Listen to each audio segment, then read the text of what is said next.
Alors cette année, j'ai réussi à lire 50 livres. C'était le challenge que je m'étais lancé au début de l'année sur Goodreads et je l'ai réussi. J'avais un autre challenge qui était celui de la diversification de lecture.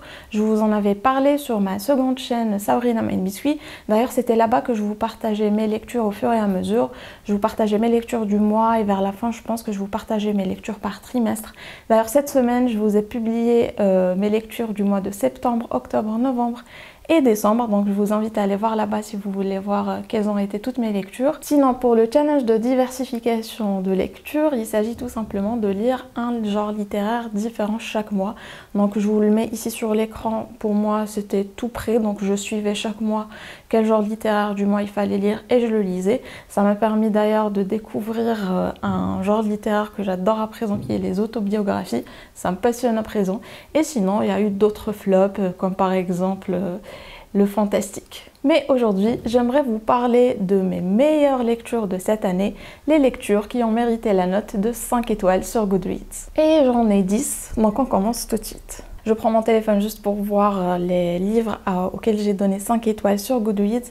Et d'ailleurs, si vous ne connaissez pas l'application Goodreads, c'est une excellente application pour répertorier vos lectures, laisser des revues sur les livres que vous avez lus ou encore lire les revues des autres sur les livres que vous voulez lire. Vous pouvez faire des listes, des livres que vous voulez voir, des piles à lire spécifiques pour chaque mois ou chaque genre littéraire. Enfin bref, moi je trouve que c'est une excellente application pour les lecteurs. Et si vous voulez que je vous fasse une vidéo dédiée où je vous montre comment j'utilise Goodreads, n'hésitez pas à me le dire dans les commentaires. Donc le premier, c'est Le joueur d'échecs. C'est un tout petit livre qui fait 120 pages je pense. Et c'est un livre vraiment passionnant parce qu'au début, quand j'ai commencé à lire ce livre, je me suis dit « Ah tiens, ça me donne pas de mine, ça va parler d'un expert dans les jeux d'échecs, etc. » Mais en fait, pas du tout, ça c'était juste une introduction qui servait à introduire le vrai personnage principal et lui, il est vraiment intéressant. Donc on va suivre cet homme oppressé par les hommes qui a utilisé le jeu d'échecs justement pour ne pas devenir fou, pour rester sain d'esprit. Et c'est vraiment passionnant parce que le personnage il est passionné et même si vous n'aimez pas les jeux d'échecs, moi j'adore les jeux d'échecs donc ça a été d'autant plus intéressant, mais même si vous n'aimez pas les jeux d'échecs, je trouve que vous allez aimer ce livre. C'est vraiment un petit livre à lire qui est excellent, l'écriture elle est exquise donc je vous le recommande vivement. Ensuite, j'ai donné 5 étoiles à Cimetière de Stephen King. Celui-là, c'est pareil que pour le jeu d'échecs, le joueur d'échecs, pardon. Quand j'ai commencé à le lire, c'était une famille qui vient s'installer dans une grande maison où ils l'ont acheté en faisant une très bonne affaire. Et je me suis dit non, quand même, Stephen King ne va pas nous faire ça. C'est le scénario typique d'un film d'horreur. Et finalement, même si ça commence comme ça n'a rien à voir avec ça. C'est vraiment un livre qui parle du deuil. Pour moi, c'est un livre qui parle du deuil parce que je trouve que le deuil est rarement bien représenté, que ce soit dans les séries, les films ou les livres.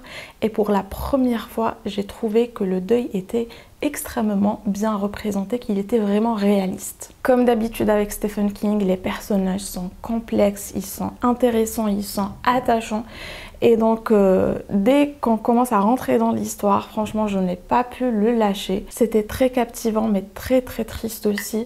Donc si vous n'avez pas envie de lire sur le deuil, sur la mort, sur la perte de proches, notamment des enfants et des animaux domestiques, je dirais qu'il faudrait peut-être s'abstenir de lire ce livre-là.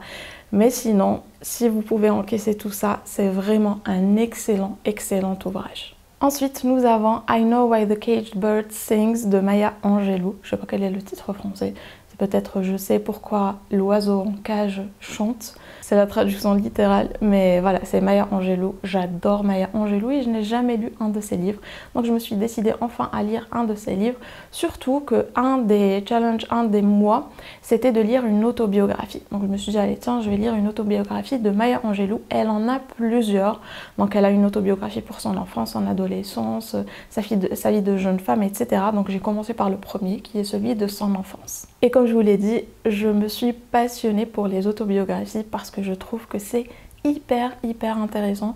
Je me suis toujours dit que les autobiographies ça allait être barbant parce que voilà, c'est pas de la fiction, c'est la vraie vie d'une vraie personne. Qu'est-ce qui peut bien se passer de si fou dans la vie d'une vraie personne? Mais finalement, jusqu'à présent, les livres d'autobiographie que j'ai lus ils sont hallucinants en fait. Je vous avais parlé d'Educated aussi, c'est un excellent bouquin.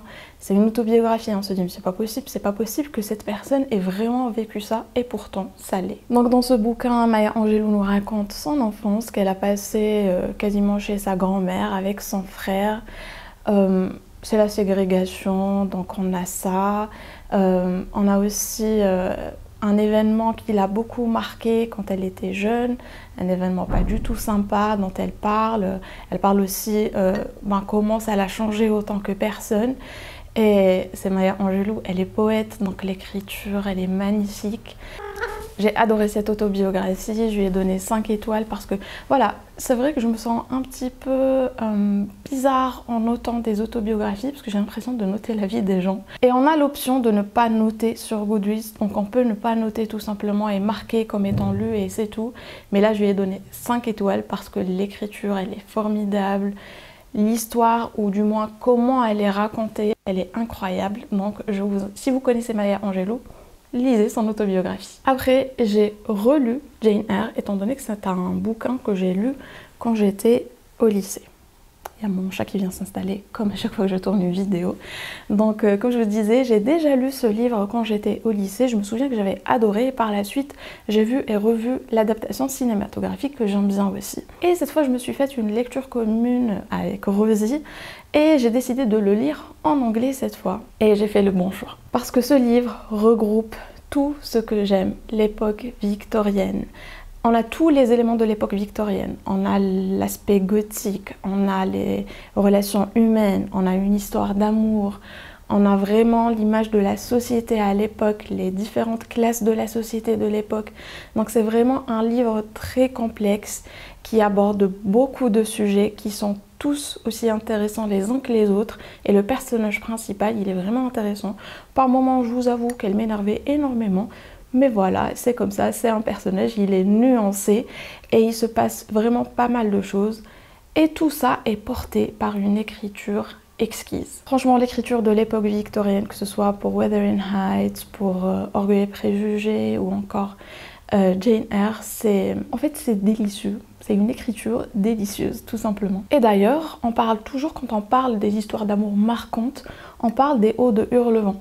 Tandis que pour moi, les Odes de Hurlevent, ce n'est pas du tout une histoire d'amour passionnante, c'est une histoire d'amour dramatique. Par contre, dans Jane Eyre, c'est une histoire d'amour passionnante, c'est une très belle histoire d'amour, même si voilà, il se passe pas mal de choses qui ne sont pas très joyeuses, qui ne sont voire pas du tout joyeuses, surtout vers la fin.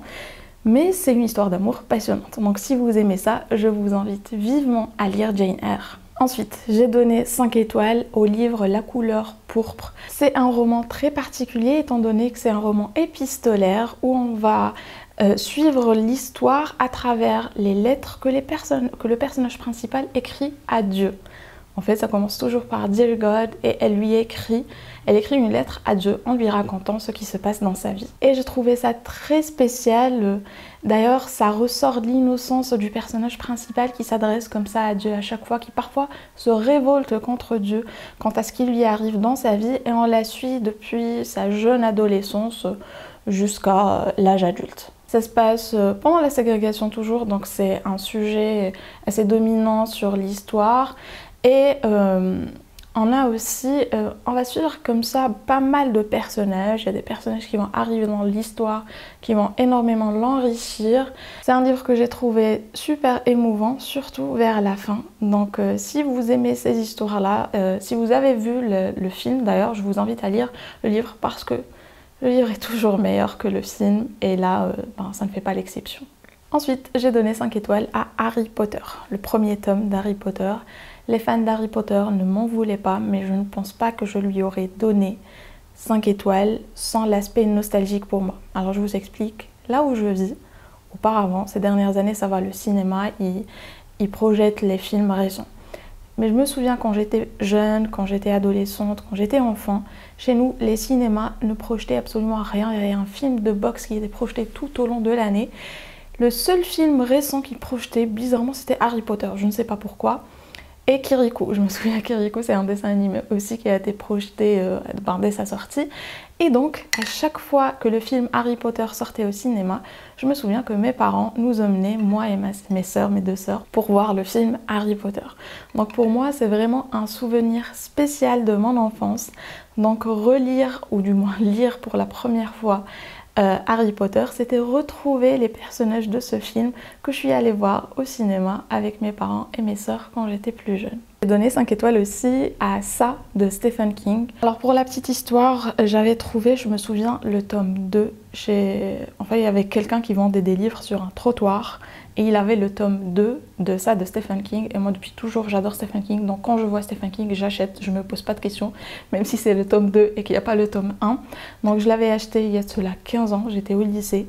Et par la suite, j'arrêtais pas de chercher le tome 2 et à chaque fois je trouvais l'intégrale. En librairie, je trouvais l'intégrale, je trouvais pas les 2 tomes séparés pour acheter le tome 2.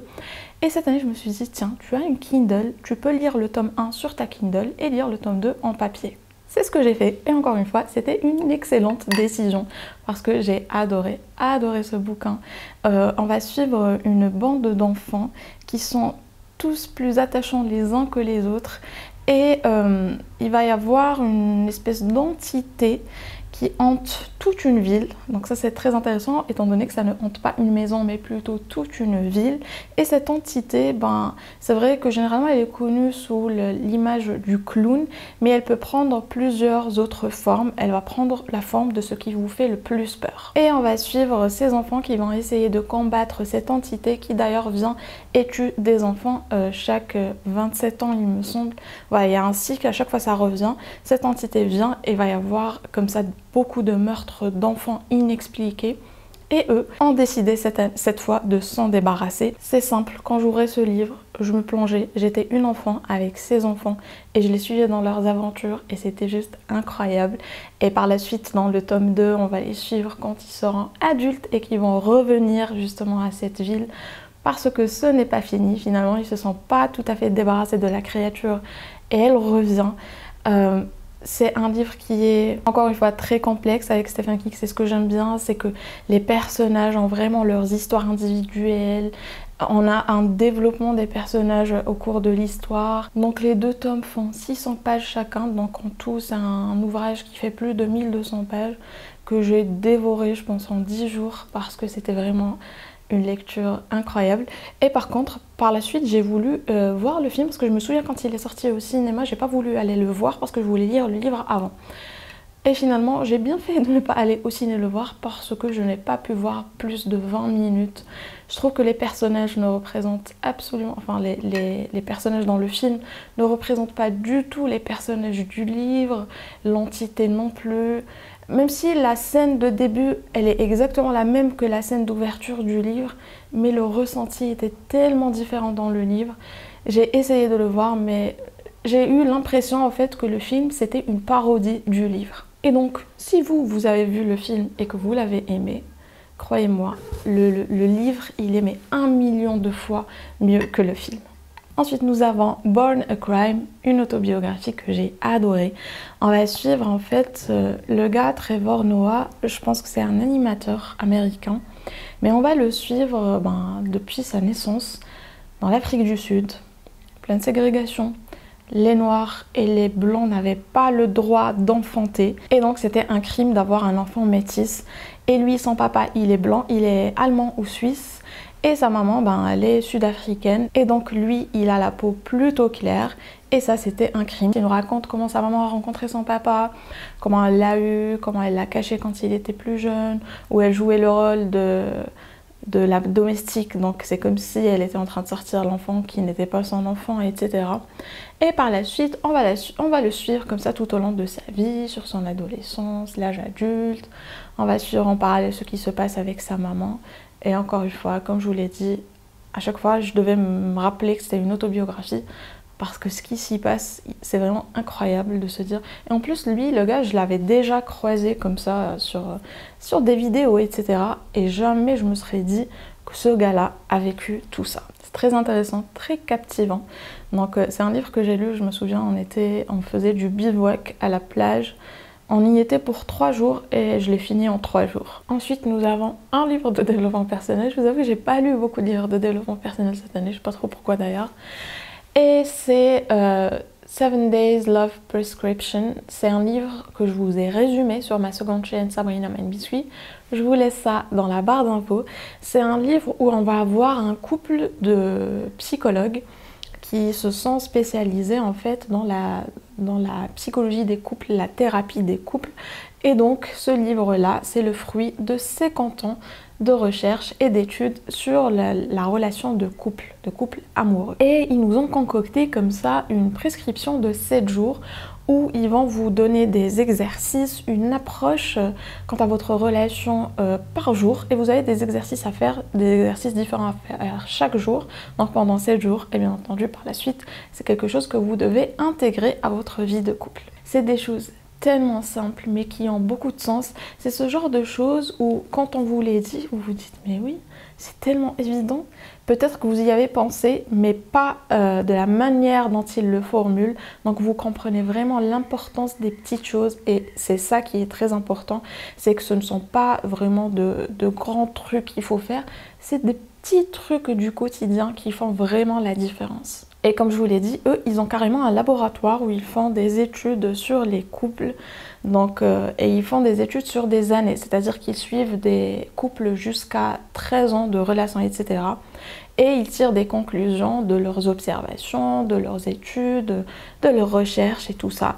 Et ils nous ont donné les réponses à qu'est-ce qui fait qu'un couple divorce, qu'est-ce qui fait qu'un couple dure, qu'est-ce qui fait qu'un couple dure mais parce qu'ils ont envie d'être ensemble et pas parce qu'ils se sentent obligés d'être ensemble. Bref. C'est un livre que je vous recommande vivement sur les relations et je vous invite à faire des exercices. Et d'ailleurs, ce qui est intéressant, c'est qu'il vous donne des exercices concrets à faire. Et pour finir, le dernier thriller que j'ai lu, The Only One Left, c'est un livre qui n'est pas encore traduit en français parce qu'il est sorti récemment.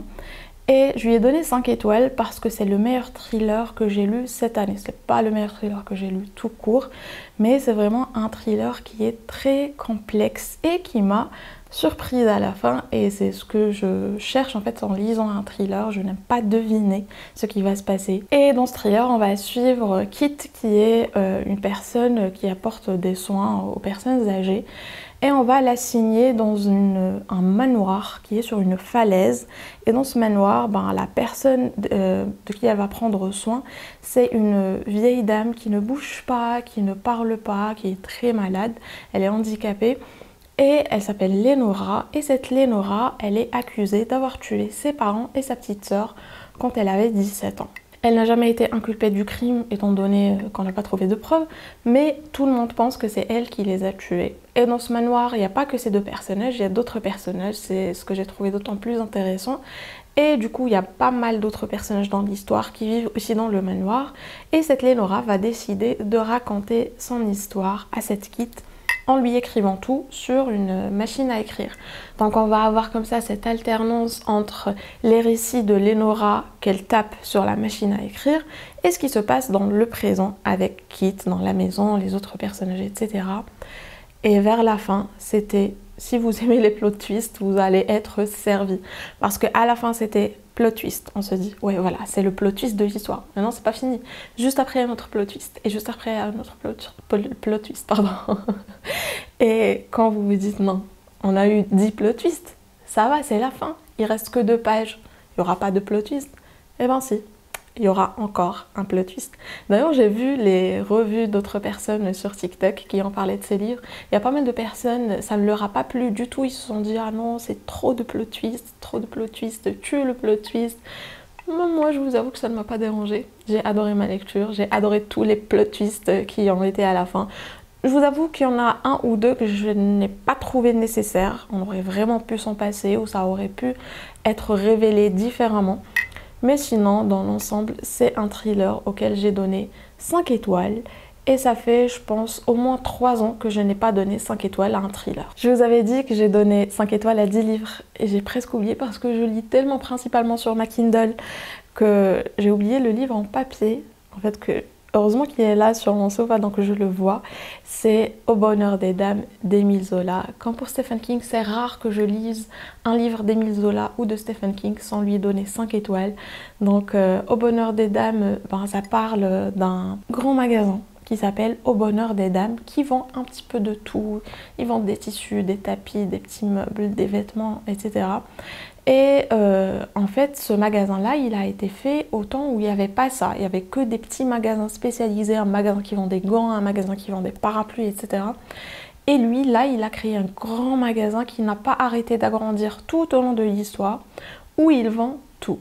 Et avec Émile Zola, franchement, les gens lui reprochent ses descriptions, mais en fait, il a créé un mouvement littéraire où justement, ça nous permet une telle immersion qu'on se sent vraiment dans ce livre. Moi, chaque fois que j'ouvre le livre, moi, je suis dans ce magasin. Je suis dans ce magasin avec ces femmes, je vois les tissus, je vois tout ce qu'elles font. J'ai presque fait quelques achats dans ce magasin pour vous dire à quel point j'étais en immersion totale dans son histoire. Au début, il y a le personnage Denise, qu'on pense être le personnage principal. Mais moi, je trouve que le personnage principal, ben, c'est, comme le titre l'indique, Au bonheur des dames, c'est le magasin. Le magasin est vraiment un personnage à part entière. C'est une entité presque vivante, étant donné qu'il prend une grande place dans l'histoire. Il nous décrit énormément ce magasin, son développement, ce qui s'y passe à l'intérieur. Donc on a vraiment l'impression que c'est une entité vivante et que c'est un personnage, le magasin lui-même. Et on a pas mal de personnages, donc plein de vendeurs, de vendeuses, la famille de Denise, le proprio de ce magasin et ses connaissances à lui. Donc si comme moi vous aimez, comme ça vous plongez dans les années 1800 à Paris, je vous invite vivement à lire ce livre-là. Voilà, je pense qu'on a fait le tour de mes meilleures lectures de l'année 2023. Finalement, il y en a 11. N'hésitez pas, vous, à me dire quelles ont été vos meilleures lectures de cette année dans les commentaires. J'ai hâte d'en discuter avec vous. Et sinon, sur ma chaîne Sabrina Mine Biscuit, comme je vous ai dit, je vous ai posté une vidéo avec mes lectures de septembre, octobre, novembre, décembre. Je vous ai posté un vlog lecture où d'ailleurs je lis le thriller The Only One Left, où je lis Au bonheur des dames d'Émile Zola, une BD et un roman graphique. Si cette vidéo vous a plu, mettez un j'aime, commentez et partagez-la, ça m'aiderait énormément. Et abonnez-vous si vous n'êtes pas déjà abonné pour ne pas manquer mes prochaines vidéos. On continue avec la série quotidienne de vidéos de fin d'année, donc on se retrouve demain pour une nouvelle vidéo.